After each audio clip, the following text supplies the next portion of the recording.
Greetings. Welcome to The Overtime. It is the post-show show that we do each broadcast day after our daily program here on Blaze TV with the crew from the Steve Deace Show. That's myself, Todd Erzin, and Aaron McIntyre. We are noon to 2 Eastern, right after Glenn Beck, live each day here on Blaze TV. And then after that show, we stick around and do a little something extra for y'all that subscribe. We figure since you're paying more, you ought to be getting more. It's just our way of saying thank you for paying our bills. Plus, you just can't get to everything in a 2-hour program. So we set aside something we think that deserves more time and give it to you, our Blaze TV audience, as a mini bonus exclusive episode. However, today's mini bonus episode is not an exclusive. We're going to make it free for everybody to watch because we want everybody to see what we are about to show them. But if you like what you see here, we do this in the overtime and here at Blaze TV each and every day. Right now, you can go to blazetv.com/Deace. That's blazetv.com/DEACE and get $10 off a subscription to Blaze TV so you don't miss any of the stuff that we do, or Glenn Beck, or Mark Levin, or Steven Crowder, the entire team and roster of talent we have here at Blaze TV. $10 off your annual subscription right now when you go to blazetv.com/Deace. Polling. How accurate is it? Well, I think you'd be surprised to know that over the last several election cycles, the polls have been pretty accurate. The Real Clear Politics polling average of 2016 projected Hillary Clinton to win the popular vote by 2.9 points. She won it by 2.1. That's pretty good.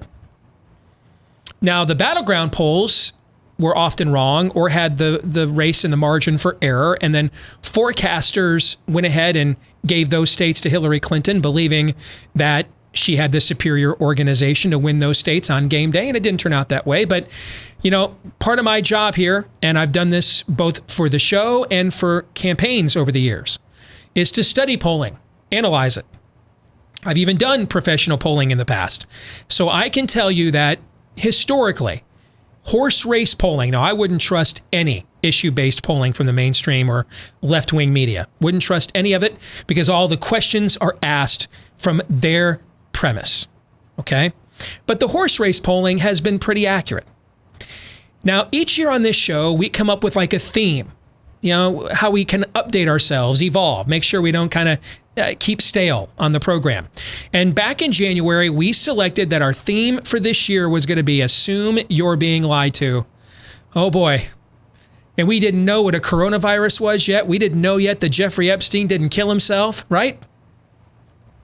We didn't know about Ukrainian phone calls and fake impeachments and all the other stuff we've already been through this year, and we're just barely past Labor Day. All right. There's still 50 days to go until the election, and the crazy and the dumb has been dialed up beyond, Todd, your beloved Spinal Taps 11. We're in triple digits right now, okay? But I remember the day that we came up with this slogan, and I remembered saying to you guys back in the break room here at the office, I'm like, you know, over the years, horse race polling's been pretty accurate. The media has done a good job of not letting their bias seep into that, but I could see this being the cycle where that changes. And you guys looked at me like you couldn't believe I said this, right? Like that was a pretty big leap for me to go there, right? Given my analytical and data-based background, right? And here we are. So this morning I woke up and saw a tweet from Sean Davis at The Federalist. And I thought to myself, I know Sean's not lying to me, but I have to see this one for myself. It can't be true. Probably the way that a lot of you have felt. The last 6 months, looking at the data that we have presented you on COVID-19, that debunks all of the panic porn you've been fed and sold for the last 6 months, and you're thinking, I doubt Deace is just lying to me, but that is so counter to everything else I'm being told. I've got to trust but verify myself, right? Nothing wrong with that, by the way. And so I saw a tweet from Sean Davis at The Federalist that said Fox News' latest presidential poll only had 5% of the electorate being independents. And I thought to myself, there's no way that's true. I mean, no way.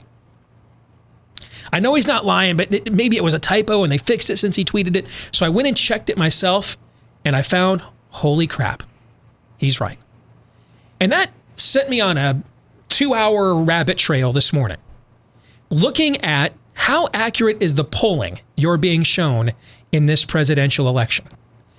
What I'm going to do for the next few minutes, I'm going to break this down for you the way we would if I were working on a campaign, the way we have when I've worked on campaigns, or the way I have when I've covered campaigns, so I know if the polls they're giving me are lies or not.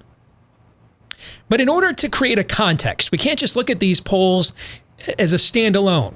We have to look at them in context to what we know about demographics and history. So let's start there. According to the Roper Center for Public Opinion, this was the party turnout for the last 7 presidential elections. In 1992, it was +3 Democrat. In 1996, it was +5 Democrat, meaning 5% more Democrats voted than Republicans. That's what the plus means. In 2000, it was +4 Democrat. In 2004, it was even, 37 apiece between Kerry and George W. Bush, which is the last time a Republican won the popular vote. In 2008, +7 Democrat. In 2012, +6 Democrat. So you see, Barack Obama's key to his success, he actually lost independents to Mitt Romney in 2012. The key to his success was expanding the Democratic base. He got larger base turnout. In 2016, it was +4 Democrats. So Hillary Clinton brought the Democratic Party back to its traditional turnout model and erased the gains that were made under Barack Obama. Now, 2008, that was the biggest Democrat presidential victory since 1964, which is one of the biggest blowouts in modern political history. And in that year, Democrats outnumbered registered Republicans 39% to 32%. So that's where you get the +7.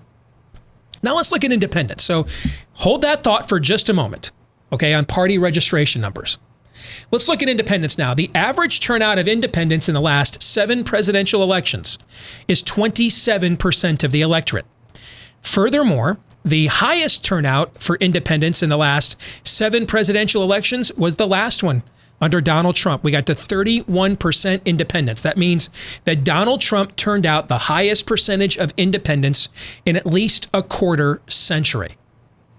Now keep these 2 trends now, both of them, keep them in mind, because we're going to test the current media polls for accuracy with these as our benchmarks. The demographics in the country haven't changed all that much from the last election. Okay. And now let's apply what we know from this history to the 4 media polls that were taken completely after the conventions, meaning their entire sample was after both parties had their conventions. And they're also featured in the Real Clear Politics polling average. That's considered like the gold standard of national polling is that average. But they also released their methodology breakdowns to the public, meaning we can see how they got to the conclusions that they came to. Okay, we have 4 of those polls since the convention. We're going to look at all 4 of these polls one at a time right now. Let's begin with the aforementioned latest Fox News poll. Now, it has Joe Biden with a 5-point lead, but only has independents as 5% of its sample. In other words, this poll is absolute garbage, okay? There's going to be 5 to 6 times more independents than that. In fact, the latest Gallup poll has 40% of Americans identifying as independents. If that turns out on Election Day, this would be off by 8 times. By the way, Trump polls pretty well with independents. He won them in the last election too. Verdict, the Fox News poll, folks, that's fake news.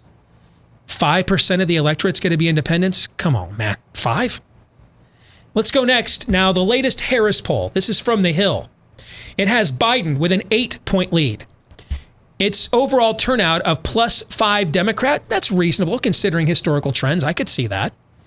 However, it also shows independent turnout dropping by 2 points in 2016. Keep in mind what I just told you about, what Gallup is following the voter registration numbers around the country, and independent numbers are soaring. And The Hill has them actually dropping by 2 points compared to 2016. And it has Trump with a 10-point decline from where he was with independents in 2016. I don't see any way either of those 2 numbers occur. This poll, fake news. This poll's a scam, folks. Now let's go to a poll that when I was on the Cruz campaign, we had a lot of respect for, the Monmouth Poll. Monmouth, their latest poll has Biden up by 7 points, but its overall turnout of Democrat +3, folks, that would be a dream scenario for the Trump campaign given history. That would be the lowest Democratic turnout since the 2004 election when George W. Bush won the popular vote. The Trump campaign would love it if Joe Biden got less Democrat turnout than Hillary Clinton did. Furthermore, the same poll has a much higher voter optimism for Republicans than Democrats by a 16-point margin. In this poll, Republicans are more optimistic about the election than Democrats are. Its sample of 39% of the electorate being independents, that would be by far the highest in modern history, but it is in line with the trend line we're seeing from Gallup, all right, where independent numbers are soaring. However, it doesn't provide us a breakdown of those numbers, so we don't know what percentage of those independents they have Biden getting and Trump getting. I would presume they have Biden getting a lion's share of them, but keep in mind, last week Emerson put out a poll that showed Trump getting the highest percentage of Hispanic voters by a Republican since Reagan in 1984. And showed Trump getting the highest percentage of black voters by a Republican since Nixon in 1960, and winning independents overwhelmingly and still losing the election. So which cannot possibly occur. But so I wouldn't take that for granted. Okay, that they have their numbers right where that is concerned. Furthermore, it has 67% of the electorate being people that don't have college degrees. That is a group Trump won by 7 points in 2016. So Monmouth projects lower Democratic turnout, higher turnout for two groups Trump does well with, independents and also non-college graduates. Overwhelmingly more optimism for the election for Republicans than Democrats. And still has Trump losing by 7 points, folks. I'm telling you right now, every Trump commercial you see, every Trump speech you see, everything the Trump campaign is doing is to create the turnout on election day that's in this Monmouth poll.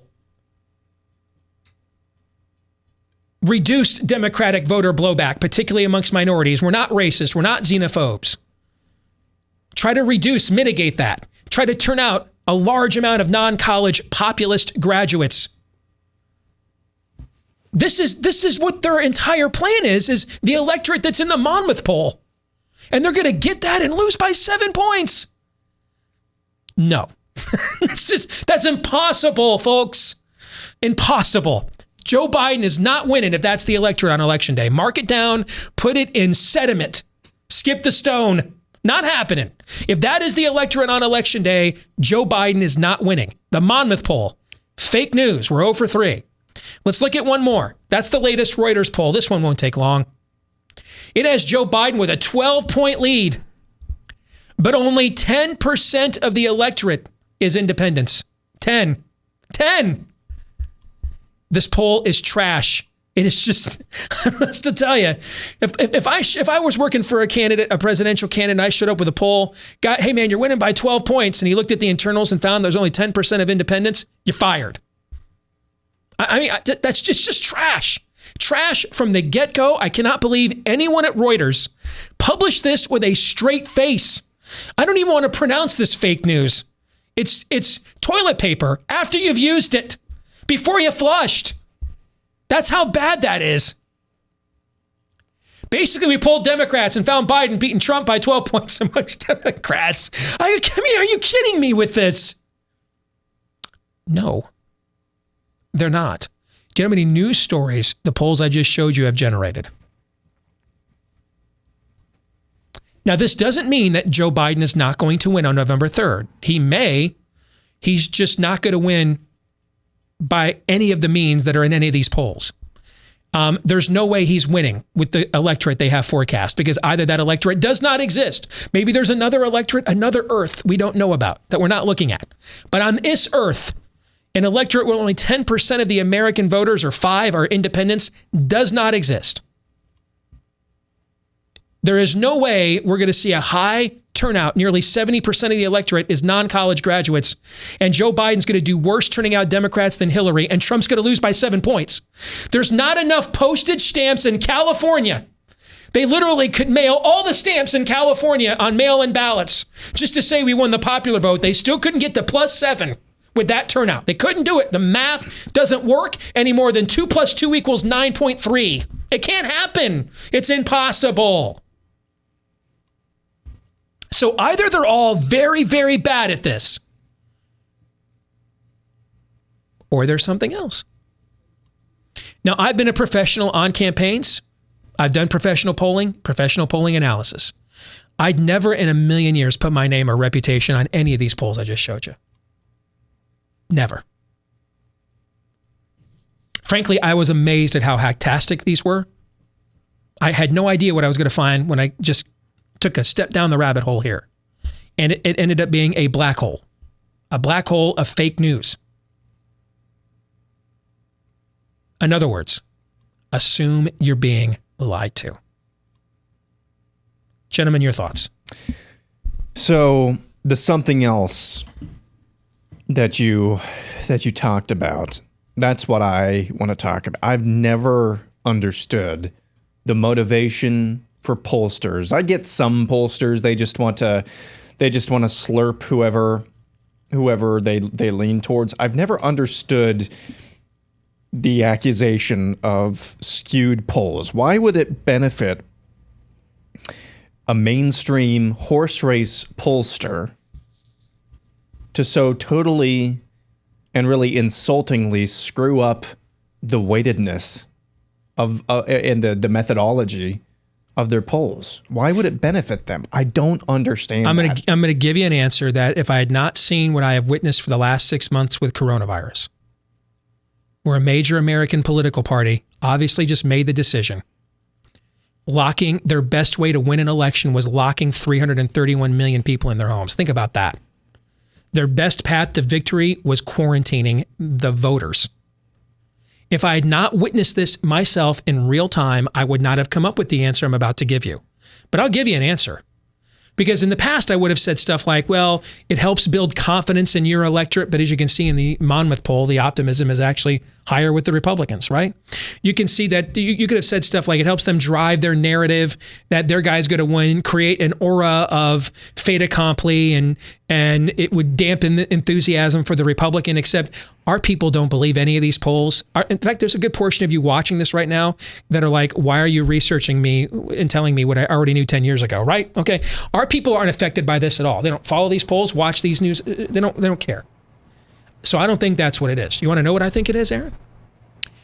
If I wanted to make the claim that the election was illegitimate,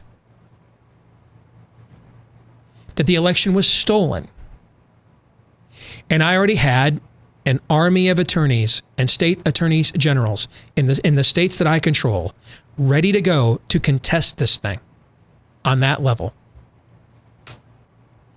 I set up an environment where the overwhelming polling shows that there was no way Donald Trump was going to win. And then if he does, I use this as part of the justification for what I was probably going to do anyway. I would have never, it wasn't too long ago, you guys would have never heard an answer like that out of my mouth, right? Nope, which is why I'm so proud of you here in this very moment. But you know what? I will not ignore what I've watched for the last 6 months. I have watched people, I've watched news outlets literally just lie to you point blank on what case fatality rates are when you can go to Johns Hopkins yourself and just divide the deaths by cases and get the number yourself. And they literally just lie, assuming you won't even do that. Lie to you about the infection fatality rate, lie to you about what the numbers of hospitalizations are, just assuming you won't go to the COVID Tracking Project website, which does this state by state, and just find it yourself. Just lie whole cloth, right to your face about this virus. Right to your face. If I had not seen that with my own eyes for the last 6 months, there's no way you could have gotten me to say something like I just said out loud.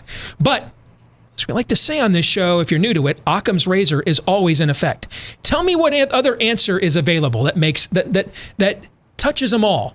checks the Occam's razor box. That's why I asked you, and I did not like that answer. I don't like it either. But it's the only, to me, it is the best answer that requires the least amount of assumptions.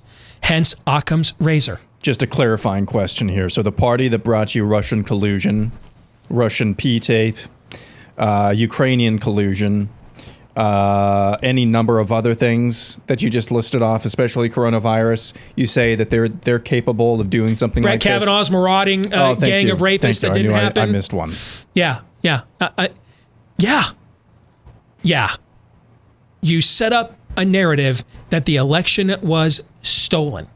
Look, we had all the data. What do you mean Trump won he won the popular vote too? No way he did that. The election was, he won Minnesota, won Virginia? No way. Look at what happened in the midterms. No way. You set up a narrative now. Dude, they're still interviewing Peter freaking Strzok. Okay? I can't if you're new to our show, this is so against my type to say this, okay? Not how I roll, man. But I follow the truth where it goes. And sometimes it takes me to places I ain't comfortable going. This would be one of those times, but this is the place that it took me to, Todd. Well, to help you out with that, this overtime happens to come on the very day that Scientific American comes out on Twitter. It says it is never in its 100 years of existence ever endorsed a candidate for president, but it's this important in the name of science. Donald Trump is killing the world, and that's why we're endorsing Joe Biden. This is all in. Science, data, all of it, it's all in. Guy who doesn't believe in science. Yeah. What's a chromosome? Right. What's a gender? How would exactly chromosomes, what are they? Yes. Yeah. You are getting the full frontal of progressivism right now. It's just that simple. There's no shame. It's for the cause. You do what you have to do for the cause. There was a few weeks ago a video clip of Rachel Maddow and Tucker Carlson that went viral. And this was from 20 years ago. Two people who now, and probably back then as well, diametrically opposed worldviews. Just bone-on-bone worldviews. Yet in this video, they were yucking it up. They were joking about each other, ribbing each other about their politics. There is not a chance in HE hockey sticks that Rachel Maddow would have anybody with a worldview anywhere and the actual passion anywhere close to Tucker Carlson's on her show. If she still has a show, which I'm not even sure she does anymore. I don't watch MSNBC. There's not a chance about that. There's not a chance of that. There's a reason, Steve, while you got calls 4 years ago from MSNBC, 4, 5, 6 years ago from CNN, MSNBC, to go and do panels with other people who oppose the worldview. Because back then, for whatever reason, they still thought that they could beat people like you and I and those of you listening in the arena of ideas. You don't see the Steve Deaces of the world. You just see Republican Party shills on those channels and networks anymore. You very, very, very rarely see on these arms of the Democratic Party, on these propaganda arms of progressivism, you very, very rarely, if ever nowadays, see people like Steve Deace. Because I would posit that they realized that they can't win the argument mano a mano like that. The battle of ideas like that. And so we're just not going to have a debate. We're just not going to have a real debate like that. The same thing what I'm hearing you say, Steve, in answering my question, is that progressivism intends to do the same thing with this election.